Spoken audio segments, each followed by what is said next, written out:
ஹalleluya, தேவனுக்கு ஸ்தோத்திரம். Good morning. விடிஞ்சிருச்சுங்க. 7 மணி ஆயிடுச்சுங்க. எழுந்துட்டீங்களா? படுக்கையை விட்டு எழுந்துட்டீங்களா? ஆண்டவருடைய சன்னதியிலே தேவ வார்த்தையை தியானித்து, தனிப்பட்ட விதத்திலே ஜெபித்து, மற்றொரு முறை அனுதின தியானத்தில் நாம் வேதத்தை தியானிக்கிறதற்கு 7 மணிக்கு ஒவ்வொரு நாளும் உங்களிடத்தில் வருகிறோம். ஒருவேளை நீங்கள் வெளிநாடுகளில் இருந்தால் இது காலை நேரமோ மத்தியானமோ அல்லது வேற எந்த நேரமோ, எந்த நேரமாக இருந்தாலும் இயேசு கிறிஸ்துவை துதிக்கிறதற்கு 24/7 ஆண்டவரோடு கூட ஐக்கியப்படுவதற்கு நாம் ஆயத்தமாக வேண்டும். சிறிய ஜெபத்தோடு கூட ஆரம்பிக்கலாம். பரிசுத்தமும் அன்பும் நிறைந்த பிதாவே, மற்றொரு நாளை அருளியிருக்கிறீர். மீண்டும் எங்களோடு பேசுங்க ராஜா. உம்முடைய வார்த்தை தான் எங்களை வாழ வைக்கிறது, வழிநடத்துகிறது. உம்முடைய கிருபைதான் எங்களுக்கு துணையாகவும் இருக்கிறது. அதற்காக நன்றி செலுத்துகிறோம். இந்த வேளையை ஆசீர்வதிக்க வேண்டும் என்று கிறிஸ்துவின் நாமத்தில் வேண்டிக் கொள்கிறோம் பிதாவே, ஆமென். அதாவதுங்க, இன்னைக்கு நாம உயிரோடு இருக்கிறோம்னா யாருங்க காரணம்? எல்லாம் உங்க தயவு தாங்க, எங்க புண்ணியம் அப்படின்னு சிலர் சொல்லுவோம். நம்முடைய கம்பெனி எஜமானர்களின் அடிப்படையில் நமக்கு சம்பளம் தருகிற டிபார்ட்மெண்ட்டினை குறித்து அல்லது அரசாங்கத்தின் அடிப்படையில் சில பேர் அவர்களுக்கு உதவி செய்கிற அதன் அடிப்படையில் எல்லாம் உங்க தயவையா என்று சொல்லுவார்கள். ஆனால் உண்மையில யோசனை செஞ்சா, நமக்கு எத்தனை பேர் எத்தனை விதத்திலே உதவி செய்தாலும், நமக்கு எந்த குறையுமே இல்லாம தேவையான ஆகாரங்கள், வஸ்திரங்கள் இவைகள் எல்லாவற்றையும் கொடுத்தாலும், தேவனுடைய கிருபை இல்லாவிட்டால், அவருடைய தயவு இல்லாவிட்டால் நம்மளால் பிழைக்க முடியுமா? நம்முடைய ஜீவன் எப்படிப்பட்டது? இப்படி தோன்றி அப்படி மறைந்து போகிற நீர்க்குமிழியை போன்றது. காலையில் மலர்ந்து மாலையிலே வாடிப்போகிற மலரை போன்றது. நாம் உயிருள்ளவர்களாக பிழைத்து வருட கணக்கிலே நாம் வாழ்ந்து கொண்டிருக்கிறோம் என்றால் அது கவனிங்க, அது தேவ கிருபை. நம்மை காட்டிலும் சிறியவர்கள், நம்மை விட ஆரோக்கியமாக இருந்தவர்கள், எல்லா வசதிகளையும் கொண்டிருக்கிறவர்கள், தேவையான பணம் இருக்கிறவர்கள், பெரிய பெரிய ஹாஸ்பிட்டல்ஸுக்கு போக வாய்ப்பு இருக்கிறவர்களும் கூட நாட்களில கைவிடப்படுகிறார்கள். There's no hope என்று டாக்டர்கள் சொல்வதை நாம கேட்கிறோமா இல்லையா? எவ்வளவு செலவானாலும் பரவாயில்ல, பிழைக்க வச்சிருங்க என்று சொன்னாலும் எங்களால முடியாதுங்க. அப்போ இதிலிருந்து நாம கத்துக்கணுங்க. நம்முடைய ஜீவனும் நம்முடைய பிராணனும் நம் தேவனுடைய கரங்களில் இருக்கிறது. நாம் உயிருள்ளவர்களாய் இருக்கிறோம் என்றால் அது அவருடைய கிருபை. பக்தனான தாவீது தேவனையும் அவருடைய வார்த்தைகளையும் அளவு கடந்து நேசித்தவன்.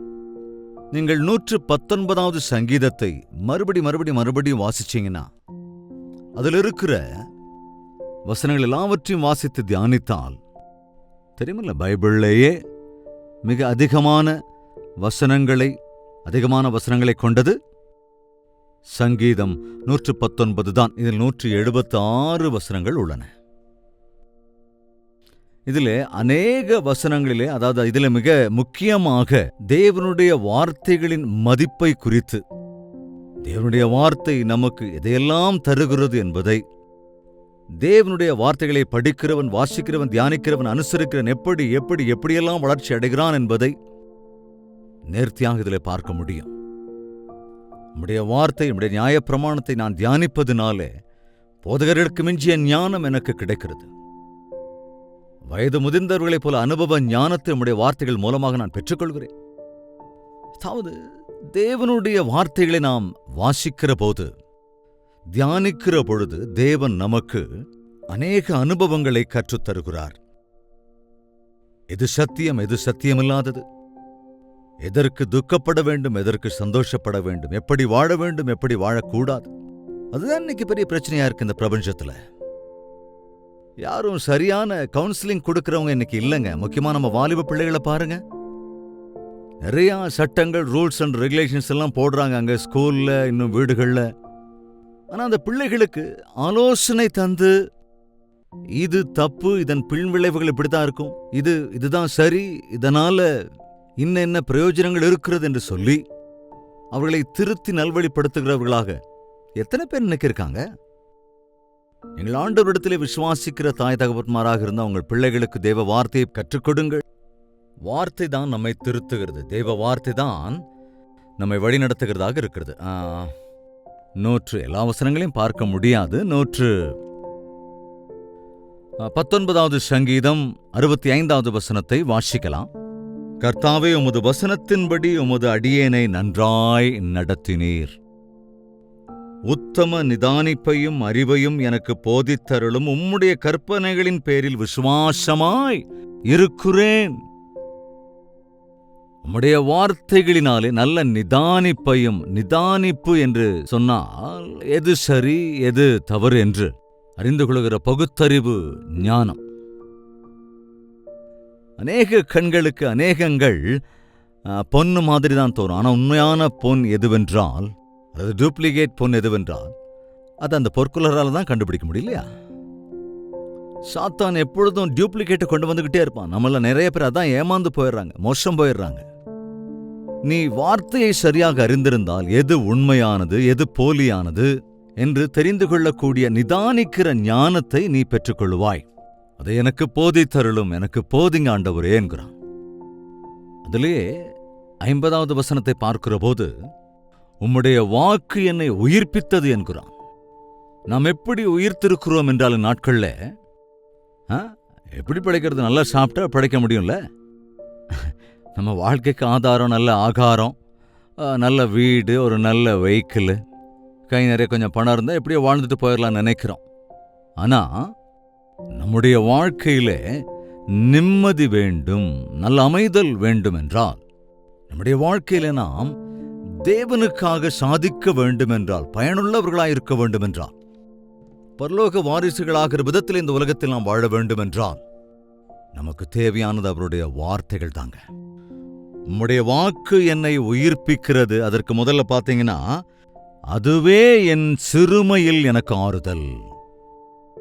என்னுடைய சிறுமையிலே, என்னுடைய அவசியத்திலே, எனக்கு புரியாத சூழ்நிலையிலே, என்னுடைய வியாதியிலே, என்னுடைய பிரச்சனைகளிலே, என்னுடைய சிக்கல்களிலே,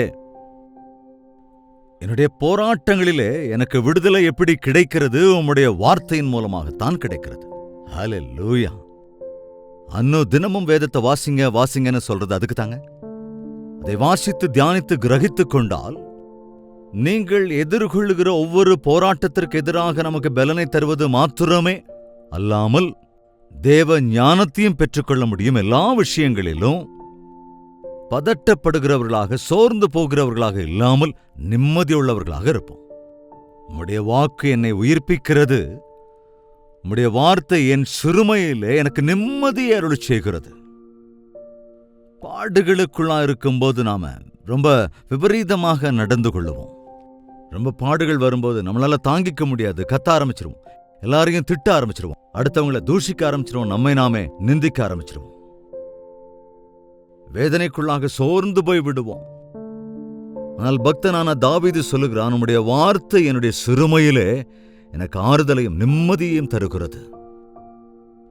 என்னங்க, சில வியாதிகளுக்கு நம்ம அப்படியே காத்து வீசிக்கிட்டே இருந்தா, அல்லது அப்படியே அதை சொரிஞ்சுக்கிட்டே இருந்தா எப்படி அந்த ஒரு நிம்மதி கொஞ்ச நேரம் நமக்கு கிடைக்குதோ, இன்னைக்கு அது கூட சேருதலைங்க. பெயினை குறைக்கணுங்கிறதுக்காக பெயின் கில்லர்ஸ் எடுத்துக்கிறாங்க.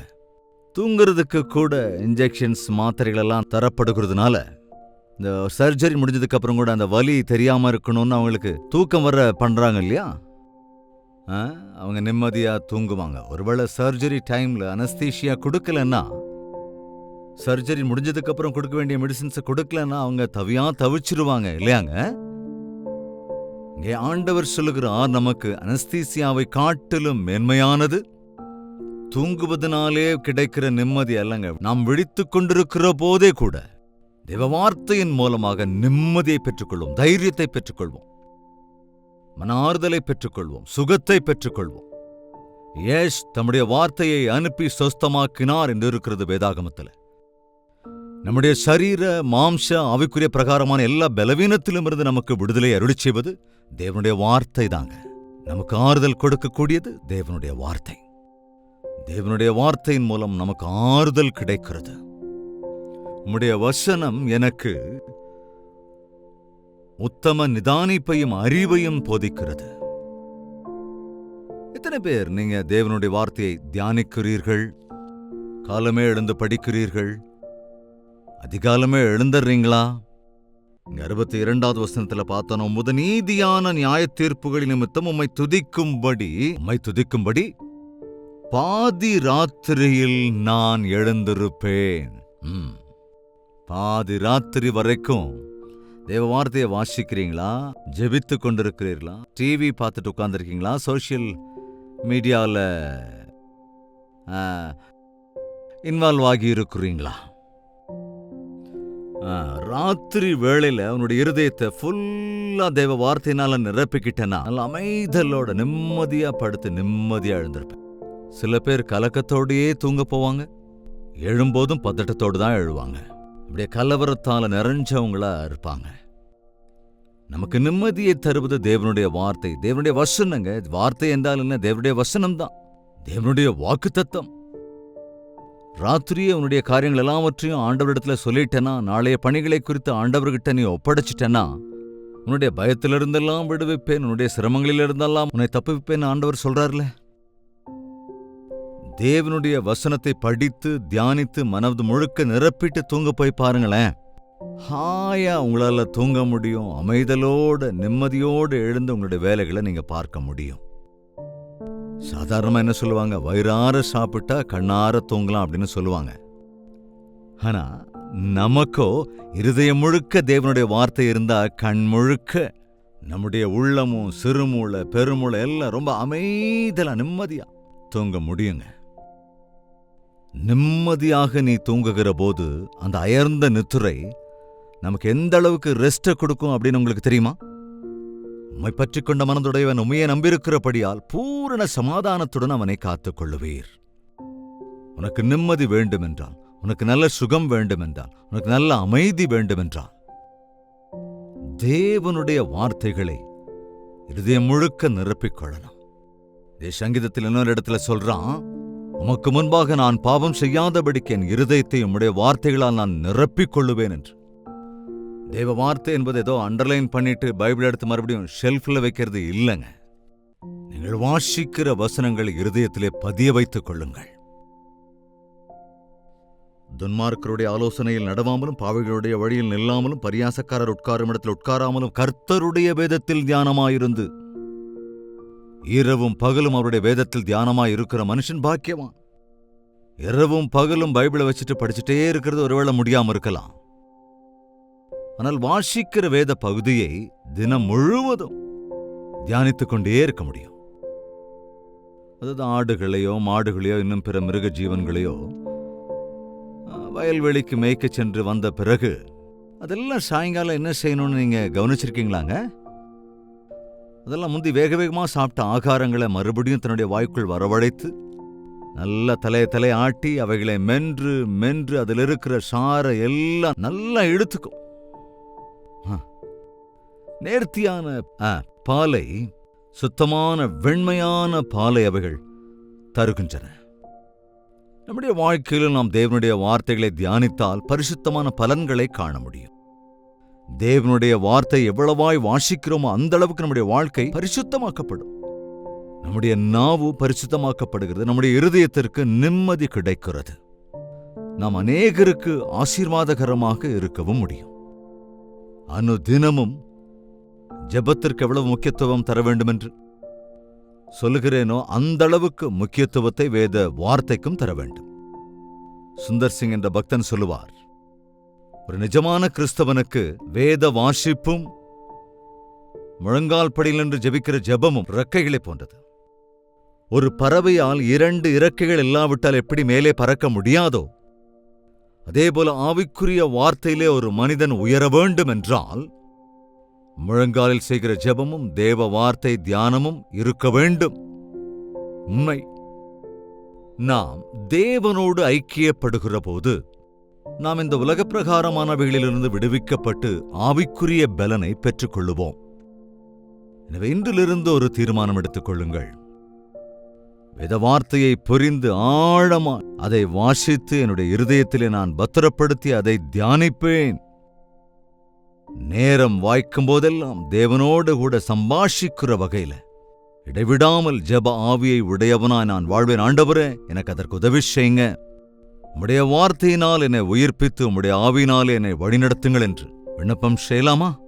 பரிசுத்தமும் அன்பும் நிறைந்த பிதாவே, கலவரம் நிறைந்த இந்த உலகத்திலே அப்பா, இந்த பலவீனம் நிறைந்த உலகத்திலே ஐயா, இன்னும் எவ்வளவோ வைரஸ் என்றும் வைரல் ஃபீவர்ஸ் என்றும் கூட மனதிற்கு நிம்மதியே இல்லாத சூழ்நிலைகள் நாங்கள் எதிர்கொள்ள வேண்டி இருக்கிறது. இந்த பயங்கரமான நாட்களிலே உண்மையே சார்ந்து கொள்ளும்படியாக உம்முடைய வார்த்தையை பாதிராத்திரியிலும் எங்கள் இருதயத்திலே பதித்துக் கொண்டு நிம்மதியாக இளைப்பாறுதலை பெறும்படியாக, அதேபோல எழும்போதும் நிம்மதியோடும் சமாதானத்தோடும் எல்லா பிரச்சனைகளையும் எதிர்கொண்டு தீர்வுகளை கண்டுகொண்டு பிரயோஜனமுள்ளவர்களாய் வாழ்வதற்கு எங்கள் ஒவ்வொருவருக்கும் சகாயமருள வேண்டும் என்றும் கிறிஸ்துவின் நாமத்தில் வேண்டிக் கொள்கிறோம் பிதாவே, ஆமென். நம்முடைய கர்த்தராகிய இயேசு கிறிஸ்துவினுடைய கிருபையும் பிதாவாகிய தேவனுடைய அன்பும் பரிசுத்தாவின் அந்யோன்ய ஐக்கியமும் சந்தோஷமும் சமாதானம் நம் ஒவ்வொருவரோடும் இன்றும் என்றும் சதா காலங்களிலும் தங்கி தரித்திருப்பதாக, ஆமென்.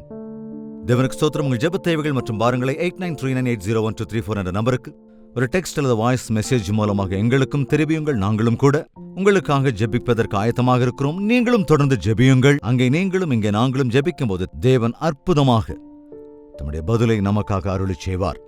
டாக்டர் ஜெயபால் யூடியூப் சேனலை சப்ஸ்கிரைப் செய்து கொள்ளுங்கள். லைக் செய்ய மறந்து விடுகிறீர்கள், லைக் செய்யுங்கள். பிறருக்கும் கூட நன்மை பயக்கிற விதத்திலே ஷேர் செய்யுங்கள். கமெண்ட் செக்ஷனில் உங்கள் பெயர் விவரங்களையும் பதிவிடுங்கள்.